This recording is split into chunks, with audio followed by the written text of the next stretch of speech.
Olá, você que me segue no Rodrigo Silva Arqueologia, que bom estarmos mais uma vez juntos para falar sobre a Palavra de Deus nessa série de vídeos que estamos fazendo sobre os tesouros do MAB, do Museu de Arqueologia Bíblica do NASP. E você sabe, eu já prometi no passado e vocês gostaram, pediram mais conteúdo e a gente está seguindo aí como vocês solicitaram. Além do vídeo comum que eu coloco toda segunda-feira, nós temos esse segundo vídeo semanal aqui, onde sempre eu falo de uma peça, de um artefato arqueológico que está no acervo do museu e faço uma correlação entre aquele objeto, a história bíblica e também a arqueologia e a história antiga. E se você não assistiu os outros vídeos ainda, eu convido a assistir, tá bom? Dê uma olhada, tem muito conteúdo legal para você. Também, se você não é inscrito no canal, se inscreva, ative o sininho de notificações, deixe a sua mensagem, ela será muito bem-vinda. Se gostar, deixe o seu like e também nos siga nas redes sociais. Nós temos ali no Instagram o Rodrigo Silva Arqueologia e também o Instagram do Museu do NASP, o mab.ec, tá bom? Segue a gente lá. Hoje eu quero falar de um objeto que está relacionado a uma das passagens ou das palavras mais duras de Jesus. Esta passagem, esse episódio, é mencionada nos evangelhos sinóticos, Mateus, Marcos e Lucas, e eu vou fazer menção à parte de Mateus. É um encontro que Jesus teve com um jovem rico, que o jovem rico chegou para ele e falou: "Bom mestre, que farei para herdar a vida eterna?" E Jesus já fala: "Bom, se você quer entrar na vida, guarda os mandamentos." E o jovem falou: "Quais são eles?" Jesus citou a lei: "Não mate, não roube, não furte." E o jovem fala: "Mas tudo isso eu tenho guardado desde a minha juventude." E Jesus falou o seguinte: "Mas tem uma coisa que falta a você ainda." Ele falou: "O que é, mestre?" "Vai, vende tudo que você tem, dê o dinheiro aos pobres e você terá um tesouro no céu. Depois disso você vem e me siga." Ouvindo isso, estou lendo Mateus 19, verso 22, o jovem afastou-se triste, porque tinha muitas riquezas. Então Jesus disse aos discípulos: "Digo-lhes a verdade, dificilmente um rico entrará no reino dos céus. E digo-lhes ainda, é mais fácil passar um camelo pelo fundo de uma agulha do que um rico entrar no céu." Essa passagem ela é tão dura, que alguns procuram amenizá-la, porque se eu a tomar ao pé da letra, parece que ninguém que está me assistindo agora, que tem uma boa conta bancária, um bom carro, ou que consegue viajar de classe executiva ou primeira classe, nenhum de vocês vão para o céu. Você tem que se tornar pobre, um pobre franciscano até, né? Como se fosse um compromisso franciscano com a pobreza. Por muito tempo, a teologia da libertação colocou no Brasil esse lema, a ideia da opção radical de Deus pelos pobres, que para mim, a meu ver, é uma forma de discriminação, porque quando eu falo a opção radical de Deus pelos pobres, isso não está na Bíblia. O que está na Bíblia é diferente do que a teologia da libertação apresenta. Na Bíblia diz que Deus não faz acepção de pessoas. Se Deus não faz acepção de pessoas, Deus não pode ter opção radical por ninguém. Nem pelo pobre, nem pelo negro, nem pelo índio, por ninguém. Deus não tem opção. Deus ama a todos igualmente e atinge a cada um em sua esfera de necessidade. E há necessidades para todos os gostos. É lógico que a necessidade do rico pode não ser o pão cotidiano, pode não ser como ele vai pagar as contas no final do mês, mas pode ser a necessidade de um abraço, de um afeto. Eu conheço muitos ricos que são carentes. É claro, lógico e evidente que, pegando uma paráfrase daquela mãe que se preocupa dos filhos que ela tem, ela se preocupa mais com o que está doente, até que ele se recupere, ela se preocupa mais com o que está com problemas financeiros, até que ele se ajuste. Deus também é assim. É lógico que ele vai pedir, e principalmente para quem tem mais recursos, para ajudar o seu irmão que tem menos recursos. Mas eu não posso também tornar agora a riqueza uma maldição, um pecado. Ou você empobrece ou você não vai entrar no reino de Deus. Não existe isso na Bíblia. Deus abençoou muitos dos seus servos com riqueza. Veja aí o caso, por exemplo, de Salomão, que foi um rei próspero, rico, o próprio povo de Israel, que Deus abençoou tanto que pegou uma terra inóspita, desértica e transformou num país de primeiro mundo. Na verdade, o problema não está com a riqueza em si. Como na época de Jesus também não estava com a pobreza. É bom colocar esse contraponto aqui.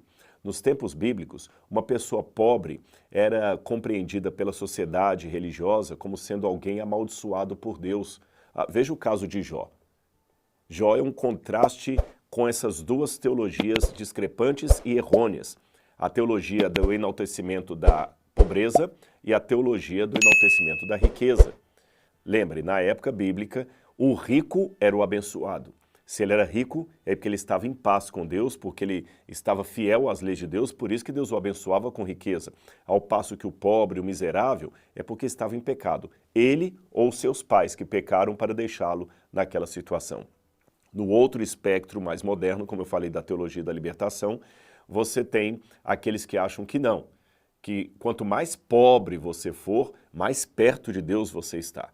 Em ambos os lados da discussão, temos uma distorção do ensino bíblico.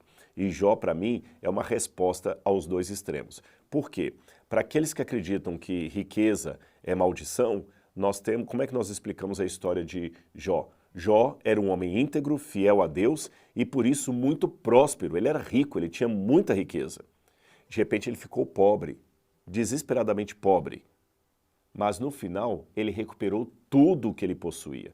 Então, se pobreza é sinônimo de proximidade de Deus, o Salvador não deveria devolver para Jó as riquezas que ele possuía. Deveria deixá-lo pobre, para sempre pobre, para manter realmente a sua comunhão com Deus. E não é isso que a Bíblia diz. Deus colocou, pelo contrário, Deus o enriqueceu com mais bênçãos e riquezas do que ele tinha no início da sua tragédia. Por outro lado, aqueles também que pensavam, na época bíblica, que o pobre era o desgraçado que estava afastado de Deus, ou quem tinha uma doença, uma mulher que não podia ter filhos. Lembra aquele cego que os discípulos perguntaram, Senhor, quem pecou para ele nascer cego, ele ou os pais dele? Jó mostra que ele estava na miséria e na pobreza, mas não era fruto do castigo de Deus. Era um propósito maior do qual nenhum dos presentes tinha o total conhecimento. É bom deixar isso aqui bem claro, bem pontuado. A diferença, portanto, na questão da riqueza e da pobreza é como eu utilizo isso. Há pessoas que são soberbas, mesmo sendo pobres. Ficou claro isso para você? Há pessoas, por outro lado, que são tão pobres que a única coisa que ela tem é dinheiro. É porque o dinheiro é o Deus da vida delas. Jesus quis dizer que, assim como algumas pessoas são mais difíceis de serem alcançadas, assim acontece também no mundo dos ricos.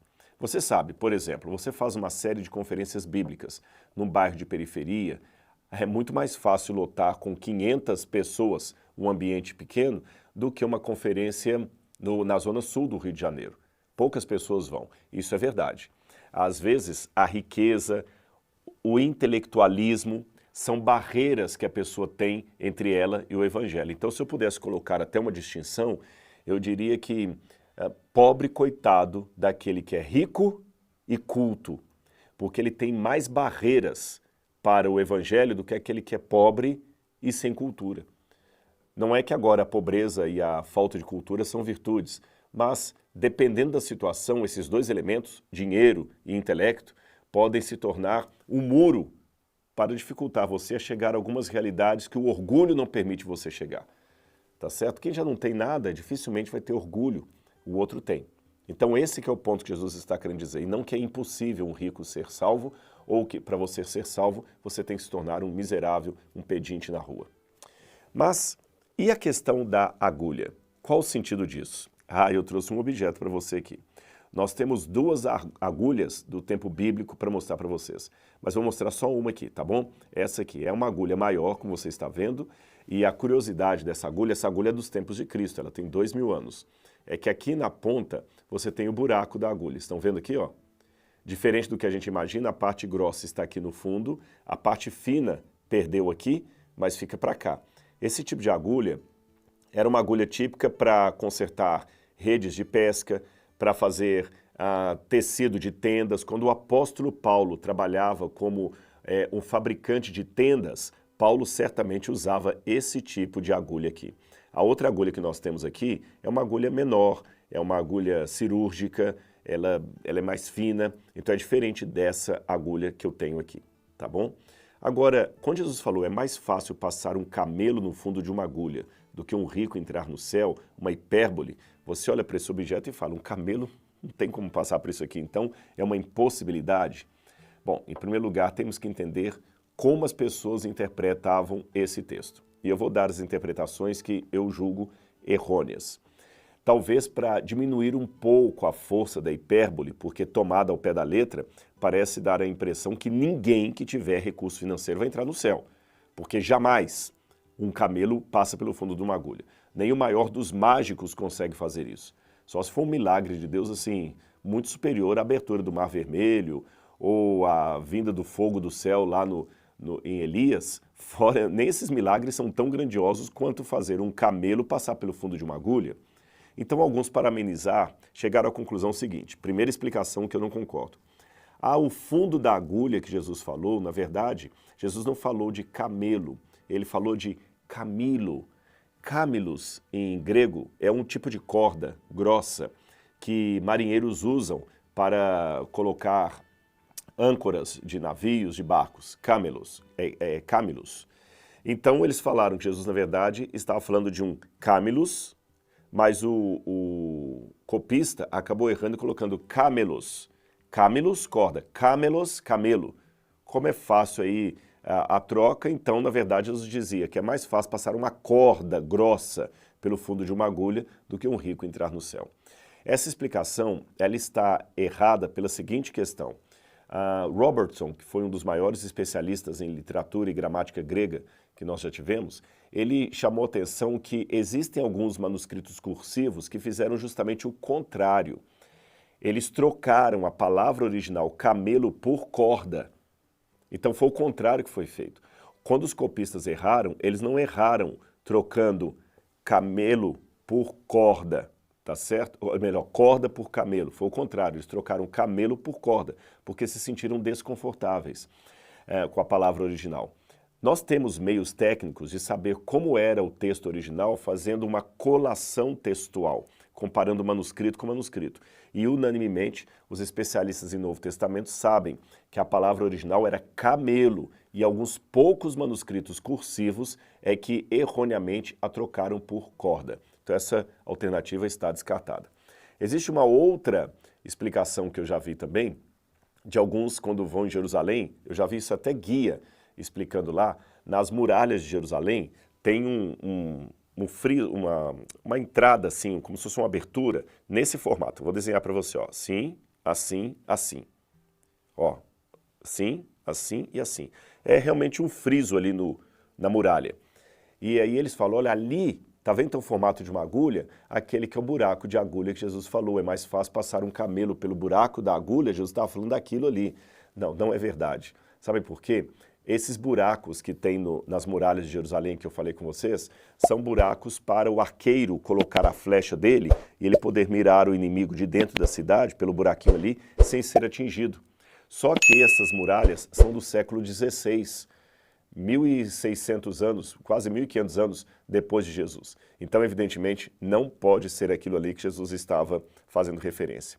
Já também ouvi alguns falarem do século XII, século XI ou século XII, essa tradição, que havia uma porta em Jerusalém, que ela era muito baixinha, outros falam que ela era muito estreita, e que o único modo do camelo passar com as mercadorias ali seria tirando os cestos de cima ou de lado, para que ele pudesse baixar, se ajoelhar e entrar baixado na porta, ou ali meio de lado. Isso também não procede, porque não existe até hoje, fora esse relato medieval do século XI ou XII, não existe nenhuma porta em Jerusalém que se chama Porta da Agulha, e que os camelos passariam por essa porta com dificuldade, mas entrariam. Em nenhum desses exemplos que eu dei, nós temos a convicção que era esse o sentido da Bíblia, tá bom? O sentido bíblico era uma hipérbole. Jesus estava falando de camelo e estava falando de agulha. Na verdade, um estudo que a gente pode fazer para compreender melhor a Bíblia Sagrada é justamente aprendendo as hipérboles que Jesus apresenta ali, qual o significado dela. Quando ele disse assim, se alguém fizer tropeçar um desses pequenos, é melhor amarrar uma pedra de moinho e se jogar no meio do oceano. Se o teu olho esquerdo te faz pecar, arranque-o, porque é melhor ir para o céu cego do que com os dois olhos ir para o inferno. São hipérboles normais que Jesus usava. Mas essas hipérboles de Jesus mostram uma dificuldade, não uma impossibilidade. Seria a mesma coisa de eu dizer hoje, é muito difícil ganhar um intelectual, professor universitário para o Evangelho. É muito difícil que uma pessoa de 80 anos mude os seus hábitos. É difícil, não é impossível. Aliás, a própria Bíblia fala, o que para os homens é impossível, para Deus não é, porque nada é impossível para Deus. Então você está percebendo que esse recurso da arqueologia não apenas comprova a veracidade histórica da Bíblia Sagrada, mas também dá contexto para as passagens. E você gostou desses contextos? Então eu vou dar um presente para você. Aqui na descrição desse vídeo eu vou colocar um link onde você pode depois descobrir como você pode baixar um livro, um e-book, na verdade, onde nós vamos colocar um resumo de várias peças do Museu Arqueológico do NASP, do MAB, para você poder ler, tá bom? Será um resumo desses vídeos que eu estou apresentando para você. Gostou do presente? Você merece. Você está nos seguindo sempre aqui, sendo fiel nas redes sociais, então eu vou deixar para você aqui esse e-book. Então clique no link que vai ficar aqui na descrição desse vídeo e saiba como adquirir o seu e-book com as peças do Museu de Arqueologia do NASP. Aí você pode ler, passar para outras pessoas, transformar esse ensinamento em mais pessoas alcançadas. Espero que você tenha gostado desse vídeo. A gente se encontra na semana que vem. Um grande abraço e até lá!